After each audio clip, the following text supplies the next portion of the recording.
who were included on this chat, and the inclusion of war plans that were underway in terms of hitting the Houthis clearly was very not just inappropriate, but also, again, a violation of the rules. And so anybody who in the intelligence community or Defense Department who had done this, I mean, there would have been immediate action taken, suspension of security clearances, as well as possible termination, again, because... Señores, ¿se imaginan que los altos mandos de un gobierno como lo es Estados Unidos estén discutiendo temas ultrasecretos en un grupo de chat como si fuese el WhatsApp de la familia? Es exactamente lo que pasó con la administración de Trump. Y lo peor es que el propio presidente lo ha minimizado, afirmando que es un simple glitch. Sean bienvenidos a Políticamente Desacuerdo. Señores, hoy veremos cómo es que el gobierno de Trump no se está tomando en serio la información clasificada. Y veremos cómo personajes, como lo es el exdirector de la CIA, como lo es el exdirector del FBI, lo critican afirmando y demostrando lo descuidado que actualmente es la filtración militar bajo el mandato de Trump. Así que los invito a que se queden hasta el final de este video porque veremos los detalles más interesantes y muchas otras noticias que seguramente no van a querer perderse. Pues bueno amigos, para los que no están al tanto, se ha filtrado información de que altos funcionarios del gobierno de Trump estaban utilizando una aplicación llamada Signal, que es una aplicación de mensajería encriptada, como lo es WhatsApp u otros, para poder discutir estrategias militares y temas de seguridad nacional. Pues claro, como era de esperarse, todo esto explotó en un escándalo político. Pero amigos, aquí lo más grave no es el uso, ¿no?, de la aplicación en sí, sino que en estos chats estaban involucrados personajes muy, pero muy claves. Hablamos de John Ratfield, hablamos de Tulsi Gabbard, muchos otros que son del alto mando. O sea, estamos hablando de temas que podrían llegar a comprometer la seguridad nacional de los Estados Unidos.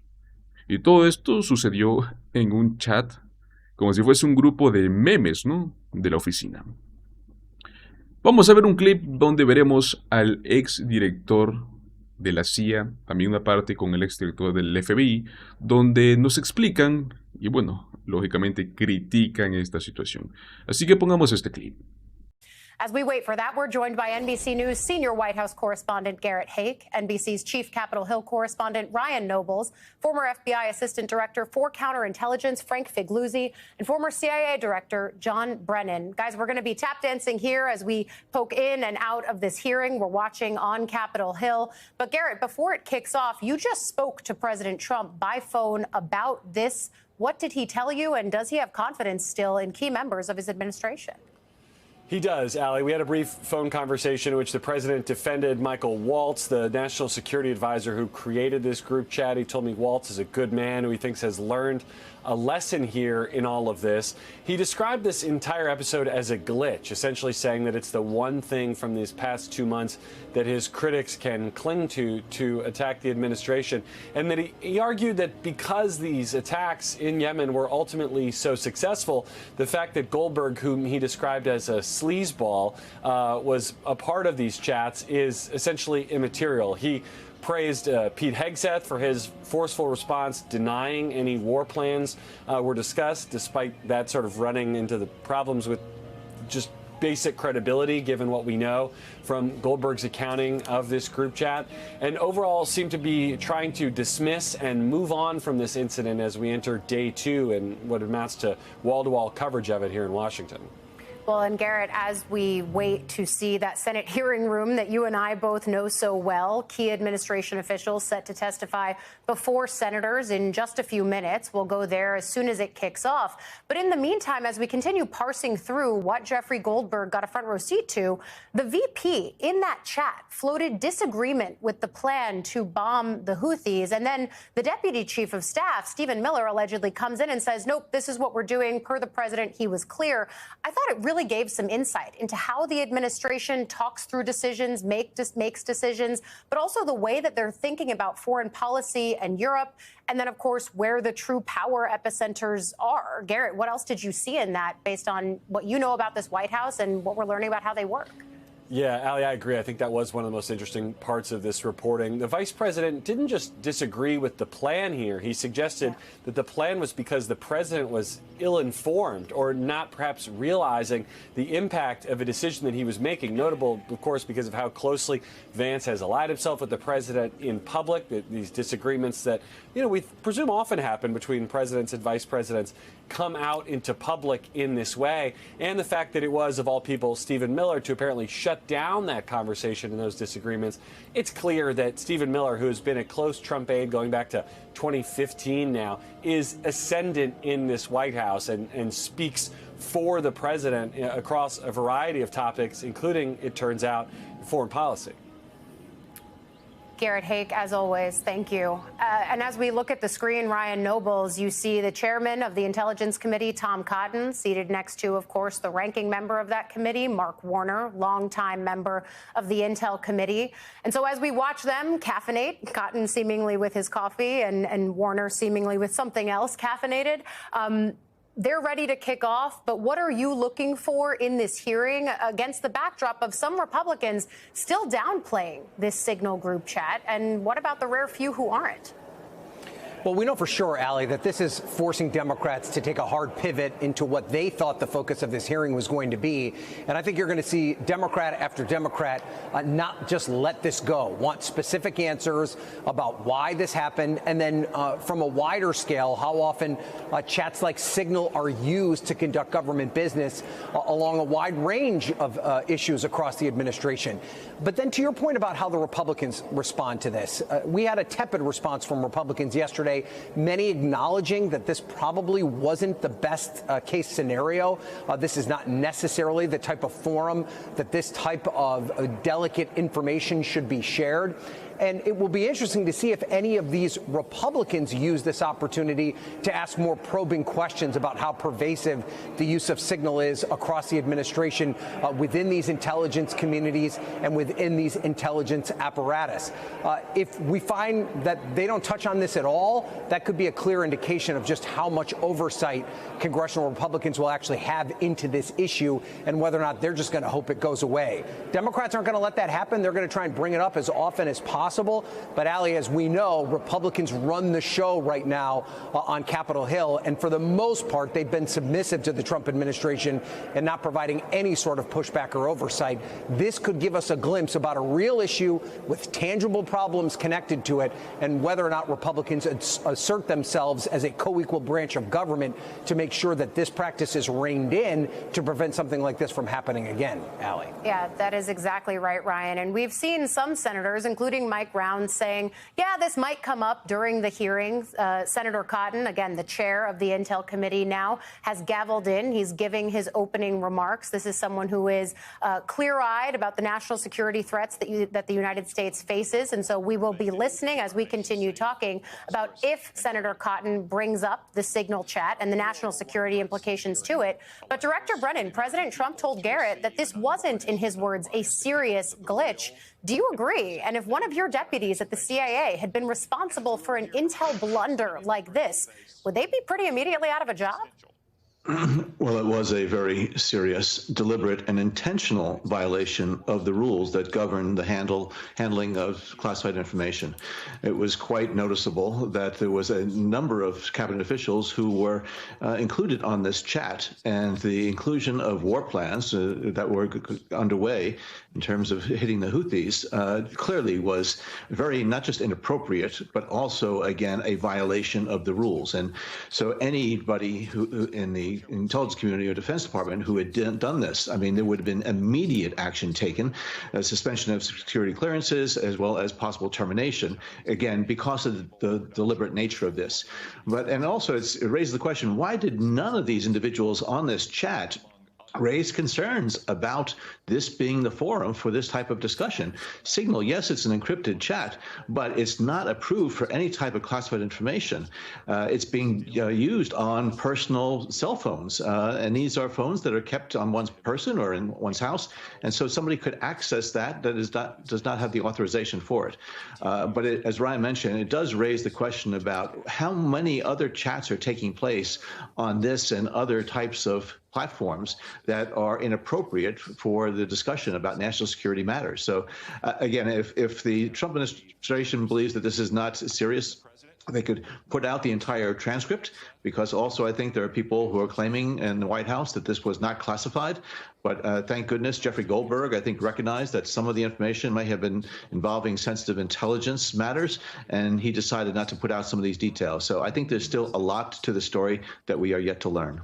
I think that's exactly right, especially if you listen to the way that Jeffrey Goldberg was talking on Morning Joe this morning about the ways that he decided what was okay to report here, the details that he held back because of national security concerns.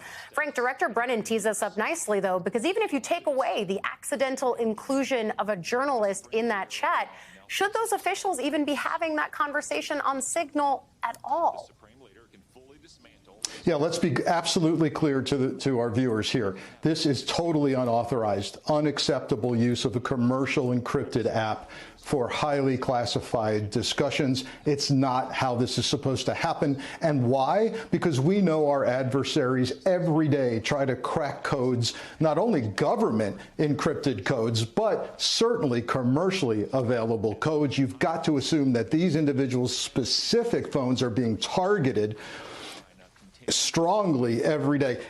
As I was assistant director for overseeing all counterintelligence at FBI, here's how this would work in the Hoover building, FBI headquarters.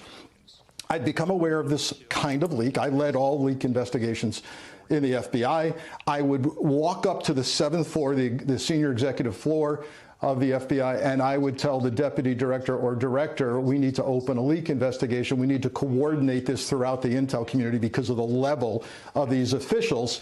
But we would eventually open some kind of inquiry to figure out what happened and then assess damage to what happened. Do I have confidence that that's what's happening on the 7th floor of the FBI right now, that they're considering opening an investigation, which would likely be a violation of 18 U.S.C. 793 subsection F, an inadvertent unauthorized disclosure? No, I do not have confidence that that discussion is taking place or that a case will be opened. Well, that is certainly one of the questions that we could hear from Democratic senators, because the FBI director, Kash Patel, is among those officials sitting before them right now. And just to remind people of who we're going to hear from, it's not just Patel. It's also the director of national intelligence, Tulsi Gabbard, as well as the head of the CIA, John Ratcliffe. They were already booked to be in front of the Senate Intelligence Committee. But of course, now we see them here under completely new circumstances. But Director Brennan, U.S. allies were already skittish about intelligence sharing because of the Trump administration's pivot towards Russia, as well as because of some of the key personnel who are in the very seats before the Senate right now. Does this just create new doubts about existing ones about sharing sensitive information? And could this jeopardize further those partnerships?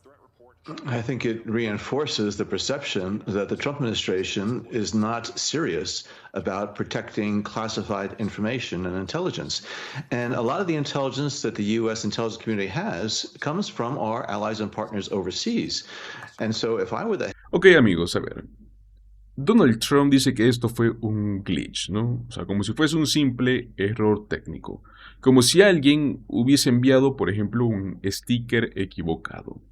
Pero no, amigos, estamos hablando de algo muchísimo más grave. No es un simple desliz, es un problema sistemático. Solamente el hecho de que está sucediendo esto nos demuestra cómo la administración de Trump está manejando la información clasificada sin tener ningún tipo de protocolo. Lo que todos vienen advirtiendo, un gabinete lleno de gente inadecuada. Imaginemos que por un momento esta filtración no hubiera sido accidental, fuese intencional.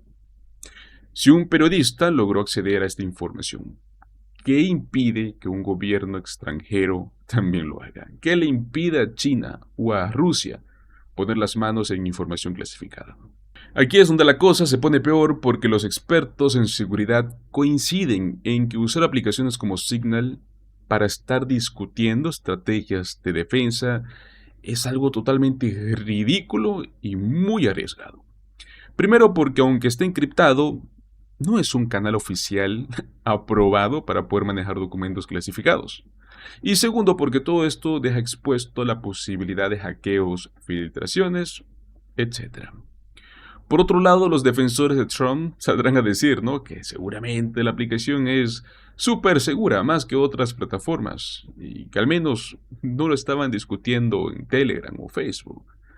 Amigos, es simplemente ridículo, no cambia el hecho de que se está violando protocolos de seguridad básicos, protocolos que vienen de gobierno en gobierno. Están poniendo en peligro información altamente sensible. Amigos, este glitch, este pequeño error, no es un problema técnico. Es un desorden. Es falta de seriedad en la cual se está manejando la seguridad nacional con esta administración.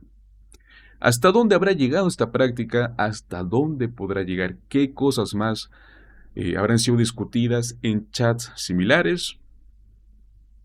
Esa es la pregunta, amigos. Pues bueno, sigamos con el siguiente tema, amigos, porque no es lo único que sucedió, ya que Donald Trump ha vuelto a chocar contra Pete Buttigieg por un escándalo criminal, ¿no? Yo creo que muy pocas veces, si es que lo han visto, hemos visto a Pete Buttigieg realmente molesto, ¿no? Normalmente es un líder tranquilo, alguien que sabe manejar la compostura en medio del caos. Pero bueno, amigos, al parecer explotó, con toda la razón del mundo, muy furioso y lo dejó muy en claro. No se contuvo, arremetió contra Donald Trump, contra Mike Waltz, contra Pete Hegseth, contra toda la administración republicana por un error catastrófico, que es lo que estuvimos hablando, ¿no? Esta filtración de datos.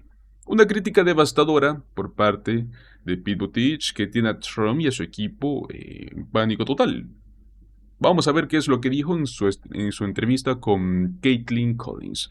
Veamos el clip. It was shocking. And I got to say, you know, all the things that I've seen happen in the last few weeks, it's taken a lot to feel genuinely shocked. But this is genuinely shocking. We're talking about incredibly sensitive, highly classified information that they didn't just discuss on an unclassified system. They sent war plans to the wrong guy.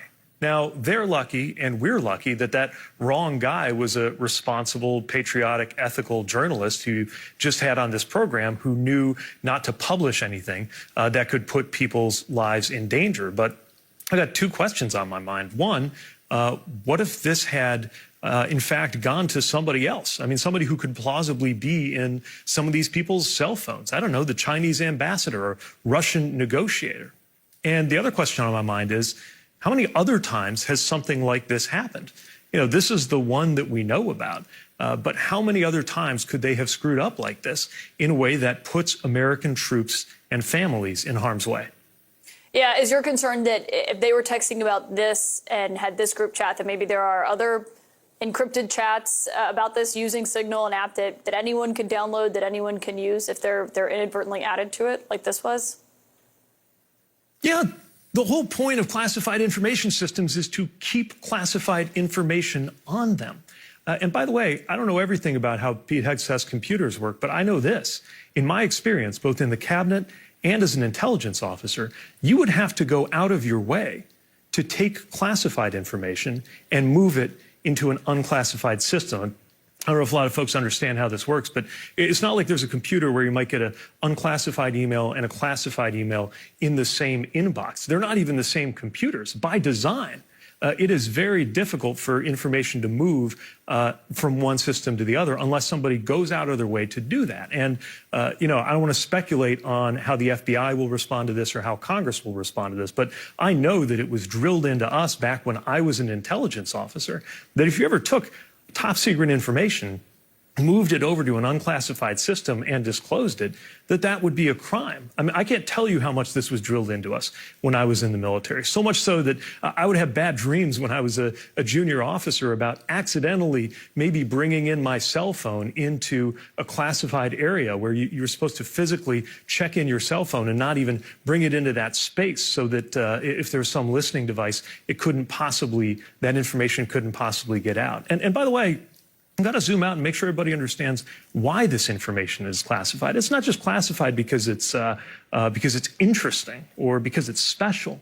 By definition, when something is highly classified, it is highly classified because if it got into the wrong hands, it could harm national security or get American troops killed. Yeah, well, and just in terms of how this is typically handled and the fact that it was in this group chat that obviously he was in and no one noticed he was in, you said maybe FBI investigations, congressional investigations. Do you think that federal laws were broken here, whether that be the Federal Records Act, given everyone knows Signal is set to delete? And as he reported, this was set to delete, meaning there is no record of this conversation after it expires after a while. Or do you believe this violated the Espionage Act? I would have very real concerns about violations of both of those laws. And remember, some of these same people suggested that others should go to jail in the past for far less. Now, this will be a test of integrity for the FBI, which is ordinarily responsible for counterintelligence investigations and investigating the mishandling of classified information. It's also a huge test for Congress. It's a test for congressional Republicans who, if they have any integrity, know that this is a serious matter. Now, we've already seen a lot of them rushing to make excuses for this, but this is incredibly serious stuff. President Trump, as you saw earlier, was saying he wasn't aware of this report. We're since told he's been briefed on it, but he reposted something that Elon Musk wrote earlier, kind of mocking all of this by making fun of The Atlantic. He wrote, "Best place to hide a dead body is page 2 of The Atlantic magazine because no one ever goes there." Trump reposted that earlier. Do you see that as making light of what has happened here? Yeah, because this is all a game to them. You know, nobody in Donald Trump's family is on a ship in the Mediterranean. Nobody in Elon Musk's family is at risk from the kinds of economic or security harms that are going on here. They think all of this is a joke or a game because these are incredibly rich, powerful men who, frankly, don't have to worry about the kinds of things most Americans do. And look, this is part of a bigger pattern, right? The sloppiness and the incompetence, whether it's firing the people who were in charge of keeping our nuclear weapons safe, apparently by accident, and then scrambling to hire them back on, whether it's sending an email to try to buy out air traffic controllers in the middle of an air traffic control shortage, and then scrambling after a plane crash to say, oh, that never applied to them, whether it's that Doge site, their so-called wall of receipts, thinking that they were proving that they... Y es que, señores, no me sorprende en lo absoluto, ¿no? Y estoy seguro que a ustedes tampoco. Él lo dejó muy en claro y dio en el clavo con su respuesta. Lo que pasó, amigos, nos demuestra una vez más lo increíblemente incompetente que es esta administración. Como lo dije, no es un accidente, esto es plan de Donald Trump. Él no quiere gente capacitada en su equipo, quiere a personas incapaces de hacer su trabajo, porque de este modo logra que la gente pierda confianza en el gobierno. Y eso, amigos, ese es el plan. Si Donald Trump y Elon Musk logran convencerte de que el gobierno no sirve para nada, entonces van a poder justificar su desmantelamiento. Excepto, por supuesto, las partes que los benefician a ellos y a la élite multimillonaria, ¿no? Esa es la jugada. Ahora, ¿esta filtración es parte de su plan? Ahí no lo sé, ¿no? Lo que sí queda claro es que no les importa. Literalmente, amigos, están más molestos porque la prensa los reportó que por el hecho de lo que hicieron. Es absurdo. Hoy ya compartí mis pensamientos sobre esto. También siento que sería un error no mostrarles la respuesta rápida por parte de Pete Buttigieg, que lo subió en TikTok, si no me equivoco, pero aquí voy a ponerle el clip para que puedan escucharlo por un momento. Hey, it's Pete. I try not to jump in with a take on everything or comment on everything we see in the news of the day, but what we learned about today is truly incredible. the U.S. Secretary of Defense, the National Security Advisor, the Vice President of the United States, and other very senior, very powerful Trump White House officials, it turns out, discussed highly classified war plans, not only on an unclassified channel, but accidentally and randomly, it seems, including a journalist. And to see this administration claiming that it cares about competence and merit, and then be responsible for an epic fuck-up like this, demonstrates that these are not serious people. I was an intelligence officer for about 7 years in the U.S. Navy Reserve, and I occasionally handled highly classified information during my time in the cabinet as well. It can be hard to explain just how much goes into keeping that information safe. It is only available to people with a security clearance and a need to know. It's only discussed in certain facilities that are hardened to make sure that they don't have the same vulnerability to surveillance as most places. And importantly, you only ever use classified systems to discuss classified information.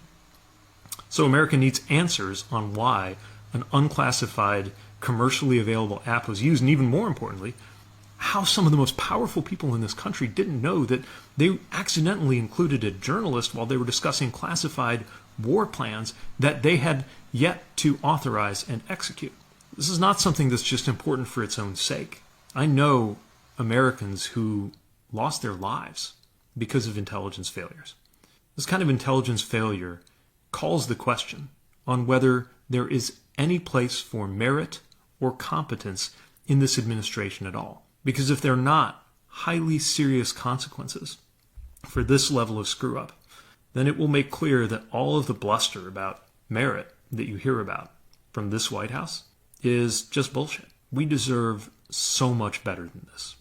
It is getting clearer by the day that the people in charge of the American government cannot keep the American people safe.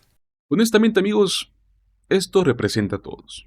No sé cómo les cayó las noticias a ustedes, pero este tema de la filtración al menos a mí me dejó en shock. Una vez más quieren que odiemos al gobierno. Y con esta versión del gobierno es difícil no hacerlo. Literalmente, amigos, está diseñado para servir a unos pocos privilegiados, mientras el resto sufre las consecuencias. Y creo que es difícil ver esto día tras día y tal vez no sentir pánico, ¿no? Pero bueno, señores, no es lo único que sucedió, porque también en Fox News hubo un enfrentamiento, ¿no? Ayer vimos al presentador de Fox News exponer una mentira descarada de Trump y de Pete Hegseth. Antes de mostrarles esto, quiero mostrarles a alguien que hizo la mejor demolición de sus mentiras. Y es, amigos, una vez más, fue Pete Buttigieg. Miramos el clip. Me safe. Do you think someone should be fired over this? Absolutely. I mean, if I made a mistake like this as a lieutenant, I would be probably not just fired, but probably indicted and tried and maybe in prison. And the idea that, you remember, these guys love talking about merit, right? We hear a lot about this alleged principle that they're hiring people on merit. I think, there's some questions there. I mean, our current Secretary of Defense hadn't shown a lot of evidence of, running a large organization, or let alone running a large organization well. And he got put in charge of the largest organization in the United States of America and the most important organization in the world, which is the U.S. Department of Defense. And if there's not accountability for a screw-up like this, especially from a president who used to fire people every day on television for sport, what are we even doing here? Pete Buttigieg, thank you. Y aquí lo digo sin rodeos. Se cometió un crimen. Y alguien tiene que rendir cuentas. Yo creo que sería un milagro ver a Donald Trump enfrentando consecuencias legales por una de sus muchas violaciones de la ley. Yo creo que ya es hora, ¿no? Porque si esto hubiera sido al revés, si se tratara de una demócrata, digamos Hillary Clinton, ya estarían pidiendo que la metieran en prisión. Esto es especialmente importante cuando Trump y Hegseth siguen mintiendo sobre lo ocurrido. Hegseth incluso fue confrontado en vivo por el periodista que reveló la filtración. Vamos a ver ese momento.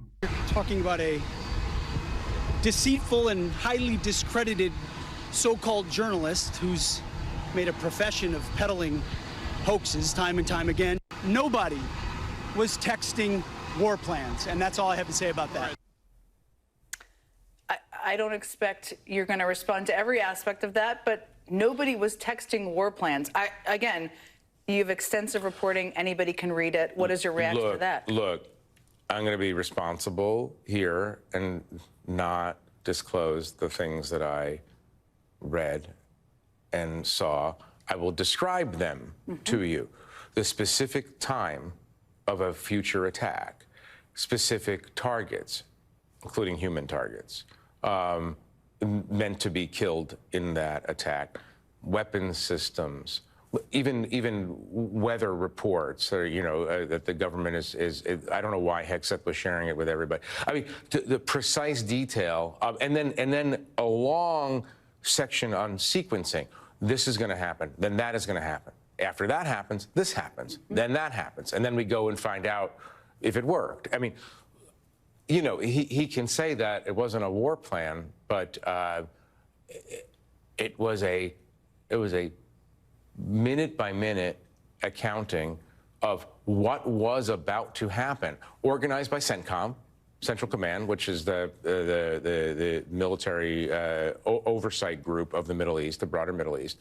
This is their plan, and he was taking their plan and sharing it with a bunch of civilian leaders. It's interesting because as I'm reading it at 11:44 a.m. on Saturday morning, the 15th, seeing that the Houthis are not going to know about this for another couple of hours. Las acciones de Hexet no solo son peligrosas y absurdas, demuestran lo incompetente que es. Pero lo peor no es solo que filtró información sensible, lo peor es que después intentó encubrirlo y acusar al portal web de Atlantic por la difamación. Llegó a tal punto que ni siquiera Fox News pudo defenderlo. Uno de sus antiguos colegas de Pete Hexet en Fox, que es Britt Hume, publicó en Twitter su reacción a lo dicho por Hexet, que decía algo así: "Oh, por el amor de Dios". Amigos, si hasta Fox News tiene que admitir la verdad, entonces, ¿por qué esto ya es innegable? La administración de Trump confirmó la autenticidad de los mensajes filtrados. Amigos, esto significa que el propio secretario de Defensa de Trump fue expuesto por un ex colega de Fox y hasta por su propia cadena propagandística. O sea, estamos en un punto crítico porque si Fox está dispuesto a hablar con algo de honestidad, eso quiere decir que el escándalo es demasiado grande como para ser ignorado. Y esto, amigos, nos lleva a otro tema. Donald Trump siempre ha tratado de hablar sobre méritos, sobre quién debería de liderar el país. Pero la realidad es que su administración está llena de incompetentes, de gente extremistas. Tenemos a Pete Hexet, tenemos a Tulsi Gabbard, tenemos al teórico de conspiraciones, Robert F. Kennedy Jr. Ninguno de ellos tiene lugar en posiciones de poder. Viene la excusa de siempre, pero la economía era buena bajo Trump. Primero es falso. La economía que muchos recuerdan era la economía de Obama. Además, esa economía solo beneficiaba a los más ricos. Pero ahora ni siquiera se puede sostener esa mentira. La confianza del consumidor, amigos, está por el suelo. Los precios de productos básicos, como los huevos, están por las nubes. El mercado cae y Donald Trump sigue poniendo en riesgo a familias trabajadoras. Todo esto lo dejó en claro el senador Rubén Gallego. Veamos este clip. First of all, as Secretary of Defense and as a former Army officer, the Secretary of Defense should know better. He needs to take responsibility for what happened under his watch. If I had done any of this as a Marine, I would have clearly been court-martialed. There have been other people that have dealt and done some very serious time because of things of this nature. But the fact that he won't take any leadership, any ownership, and try to get to the bottom of this puts us even in a worse situation. Operational security is extremely important, not because it keeps the reputation of the Secretary of Defense, it's what keeps our armed services, armed forces safe. And the fact that they're trained in such a cavalier attitude should really worry everybody that cares about our armed services. And I want to ask you about something else he said. Obviously, the White House has confirmed these messages, confirmed that this happened. And he denies that there were any war plans posted.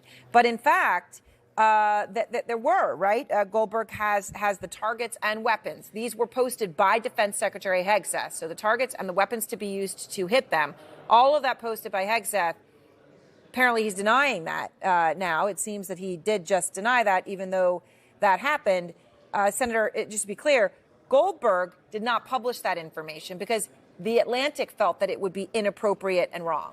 They did not publish it, but it was put into the group. This is a distraction. This is a distraction that we're talking about Goldberg. What we should be talking about is the fact that, Secretary of Defense was unqualified to begin with, and now he's actually proven himself. This is a mistake that under any other administration would have already made the Secretary of Defense resign. The fact that they're trying, again, treat this as a cavalier attitude, what does it say to our allies? What does it say to our enemies? Now, the Houthis don't necessarily have a very good signal intelligence capabilities or capabilities to hack and track our phones, but they do have allies. They are allied with Iran. They are sometimes allied with other malign actors. They may be able to do that. And the fact that now everyone knows that some of our most key national security advisors are all talking on Signal should really scare us. And the fact that this is happening and you have an utter lack of leadership coming from this administration, from Secretary of Defense, is absolutely offensive. Your colleague, Republican John Cornyn, Senator, told our Manu Raju that the quote, it sounds like a huge screw up. And then Congressman Don Bacon, another Republican, former Air Force veteran, and a signals intelligence officer, just told Manu this. I wanted to play it for you, Senator. I will guarantee you 99.99% with confidence Russia and China are monitoring those two phones. So I just think it's a security violation. And there's no doubt that Russia and China saw this. Es el momento de reconocer que esta administración es la peor en la historia del país. No hay comparación. Lo que está ocurriendo es absurdo, es peligroso, es totalmente irresponsable. La solución es clara: rendir cuentas. Pueden renunciar o pueden renunciar, pero tienen que enfrentar las consecuencias legales. Bueno amigos, hemos llegado hasta el final de este video. Como siempre, muchísimas gracias. Apóyame regalándome un like, compartiendo el video con tus amigos y suscribiéndote a nuestro canal Políticamente en Desacuerdo. Nos vemos en el próximo video. Hasta luego.